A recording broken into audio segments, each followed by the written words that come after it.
नमस्कार बच्चों, आज हम बनाने जा रहे हैं एप्रेन। एप्रेन का कपड़ा एप्रेन के बनावट के हिसाब से लगता है 1 मीटर या फिर 2.5 मीटर तक के कपड़े का एप्रेन बनाया जाता है।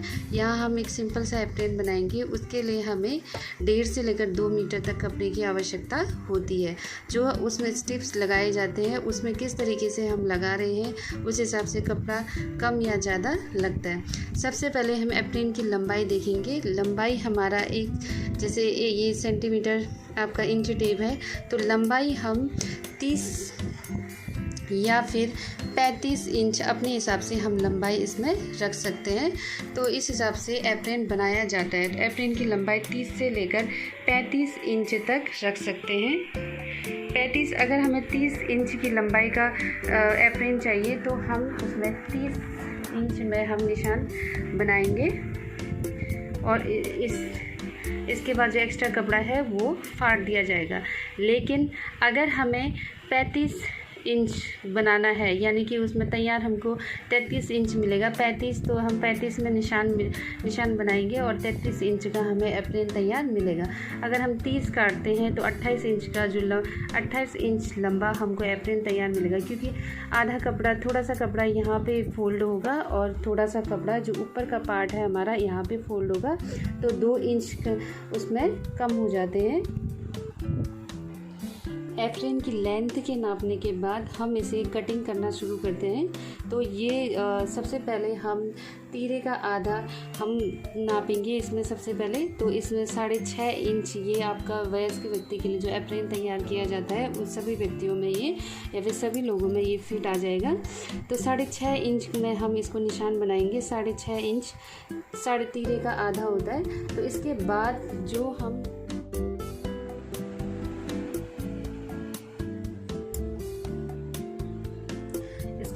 हम शोल्डर लेंथ लेंगे। शोल्डर लेंथ हमारी 10.5 इंच होगी। 10.5 इंच में हम निशान बना लेंगे और इस साइड हमने जो ऊपर का नाप लिया 6.5 इंच, यहाँ भी हम 6.5 इंच में नाप लेंगे। 6.5 इंच में नाप लेके हम इसमें सीधी लाइन खींच लेते हैं और इसके बाद हमने यहाँ से ऊपर से भी सीधी लाइन खींचेंगे और इसको मिला देंगे।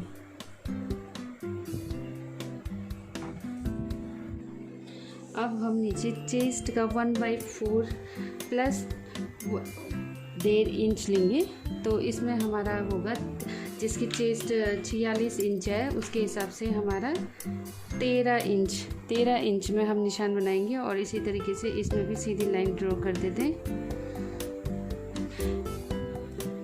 एप्रेन काटना बहुत सरल है बच्चों, क्योंकि हमें सूट काटने में तो डबल 4 उसका हिस्सा रहता है, लेकिन एप्रेन हमारा एक ही आगे की साइड रहता है। तो पीछे का बैक साइड हमने कुछ नहीं करना है, सिर्फ उसमें स्टिच लगाकर हमें पहनना है। अब यहाँ से लेकर यहाँ मिलाने वाली हम एक सिंपल सी कर्विंग करेंगे।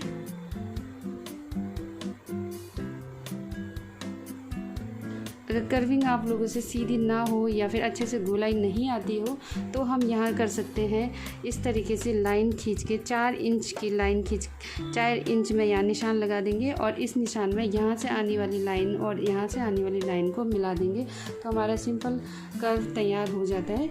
इस तरीके से ये एप्रेन हमारा तैयार है कटने के लिए। बच्चों, बड़े कपड़े में पूरा दिखाई नहीं दे रहा, इसलिए छोटे कपड़े में मैं आपको बता देती हूँ। जैसे तीरे का आधा यहाँ पे हमने 6.5 इंच नापा था, तो यहाँ पे 6.5 इंच लेना है आपने। उसके बाद हमारा शोल्डर लेंथ होता है। शोल्डर लेंथ हमने 10.5 या 10.5 इंच हमने लेना है। उसके बाद हमने चेस्ट का 1/4 प्लस 1.5 इंच लेना है, वो 13 इंच का लेना है। और उसके बाद हमने सिंपल कर्विंग करनी है। यहाँ 4 इंच की आपने लाइन खींची है। कर्व जिसका सही नहीं आएगा तो सिंपल कर्विंग करने के लिए हमने इस तरीके से यहाँ पे कर्व करना है, तो ये बहुत अच्छी तरीके से आ जाएगा इससे इस लाइन को मिलाते हुए। और ये है हमारी एप्रेन की लंबाई, जितना लंबा हम रखना चाहते हैं। 30 से लेकर 34 या 35 इंच की लंबाई हम अपने एप्रेन की रख सकते हैं। अब इसे काटने के लिए जैसे हम सूट की कटिंग करते हैं उसी तरीके से काटना है। तो जहाँ पे निशान लगा होगा वहीं पे हमने काटना है इसको इस तरीके से। अगर यहाँ पे एक्स्ट्रा कपड़ा है तो एक्स्ट्रा कपड़ा को यहाँ नाप के बाद एक्स्ट्रा कपड़ा को भी काट दिया जाता है, लेकिन यहाँ पे ठीक है कपड़ा तो यहाँ पे नहीं काटेंगे। जितनी हमारी नाप है उससे थोड़ा सा ज़्यादा, कि इसको हम ज़्यादा मोड़ देंगे तो वो ठीक आ जाएगा। तो इस तरीके से हमारी एप्रेन की कटिंग हो गई है। ये एप्रेन का जो फ्रंट हिस्सा ये आप आसानी से देख सकते हो साफ, ये हमारा एप्रेन बनने को तैयार है। अब हम इसमें जो बीच में जेब होता है उस जेब की कटिंग के लिए एक कपड़ा लेंगे। ये जेब का कटिंग है। इस पॉकेट को हम इस तरीके से यहाँ पे लगाते हैं जो एप्रेन के बीच में, जहाँ हम चीज़ों को रख सकते हैं। इस कपड़े को जोड़ने के लिए हम बीच में से इस तरीके से करके निशान बनाएंगे। निशान बनाने के बाद ये आसानी से बीच में ही जुड़ेगा। तो इसके बाद हमें जो स्टिप भी तैयार करनी है वो मैं आपको बताऊंगी। पहले हमने अब ये किनारे को, सभी किनारे को इस तरीके से सिल लेना है, जैसे हम पैजामा में बनाते हैं नाड़ा डालने के लिए, उसी तरीके से यहाँ पे हम इसको सिल देंगे। इस किनारे को भी और इस किनारे को भी मशीन के द्वारा सिलेंगे। और इसको भी पहले इसको इस तरीके से यहाँ पे भी सिला जाएगा, यानी कि चारों तरफ से हमने इसको सिलना है। फिर इसके बाद इसके लिए स्टिप्स तैयार करनी है।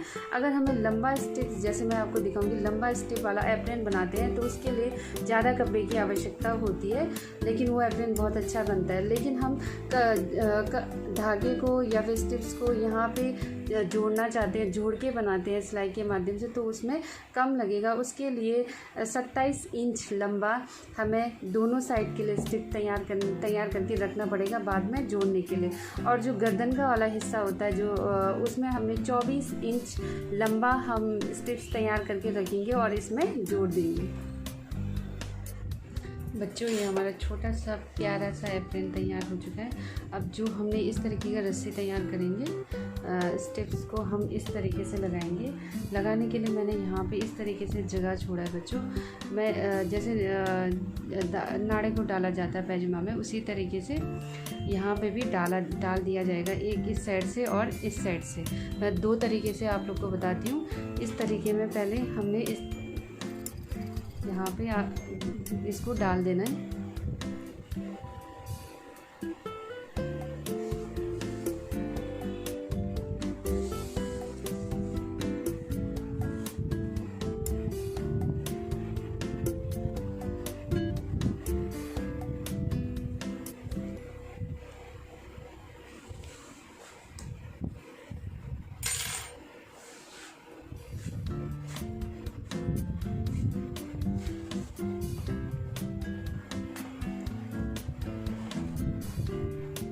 ये हमारा तैयार हो चुका है एप्रेन।